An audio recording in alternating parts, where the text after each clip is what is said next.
The big topic in Hosea is that of Baalism, the idolatry of Baalism. The people of Israel during the time of Hosea were very much devoted to Baal, and together with that was the sacred prostitution being done in the sanctuaries and temples of Israel. Hosea is going to fight against that practice and will call the people to return to the Lord. That is the big topic. But before we go directly into that, let us just review our previous videos. Remember that Hosea was doing his prophetic ministry towards the end of the reign of Jeroboam II. The king Jeroboam II died, and he was replaced by Zechariah, who will be killed, who will be murdered, and be replaced by another king, who will be murdered and replaced by another king. We remember that. During the time of Hosea, there was one murder of king after another murder of king. We saw in the last videos that the last king of the northern kingdom was Hosea.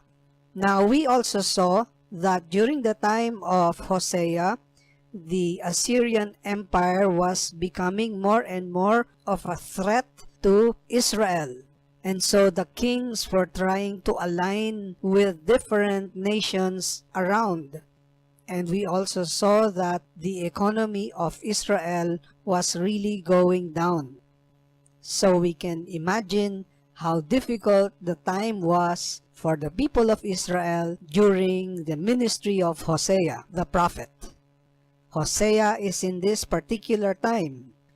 People themselves showed their infidelity to the Lord God, and they were practicing idolatry, which was idolatry in devotion to Baal.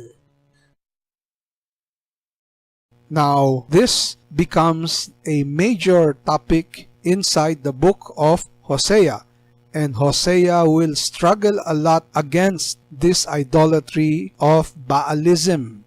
Baalism is, of course, from the word Baal. The word Baal can mean master or owner of properties. In English, we say, my lord. When there is an aristocrat, somebody of high level in the royal family, that person can be called my lord.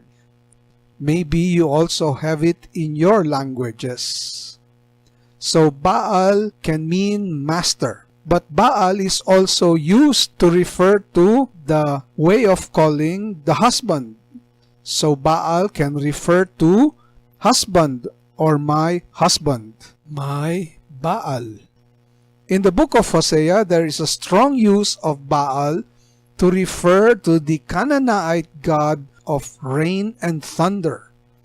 Baal is that god of rain and thunder. The northern kingdom of Israel was very agricultural, so people there relied on the forces of nature for their own agricultural production. Their life was very much dependent on nature. So the Baal was associated with agriculture.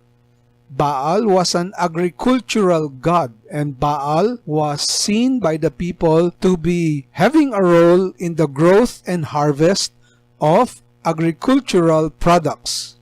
A long time ago, when the Hebrews entered the land of Canaan, they got into contact already with the local religion of Baalism.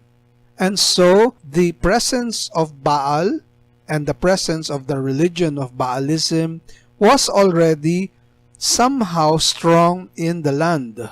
The Hebrews, or many of the Hebrews, were very devoted to Baal, especially because of the agricultural lives. They wanted an agricultural god for their agriculture. Now, there are also many divinities inside Baalism. So there can be many Baals in the plural.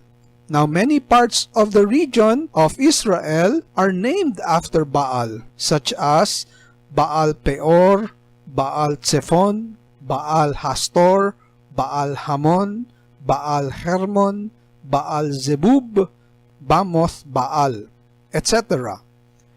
The fact that those places had names of Baal show the importance of the veneration of that god Baal.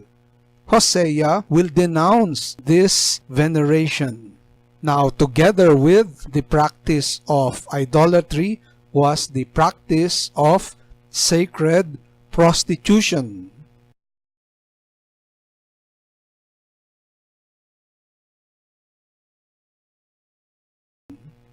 So when we see the word prostitution in the book of Hosea, we can connect that type of prostitution with sacred Baal prostitution.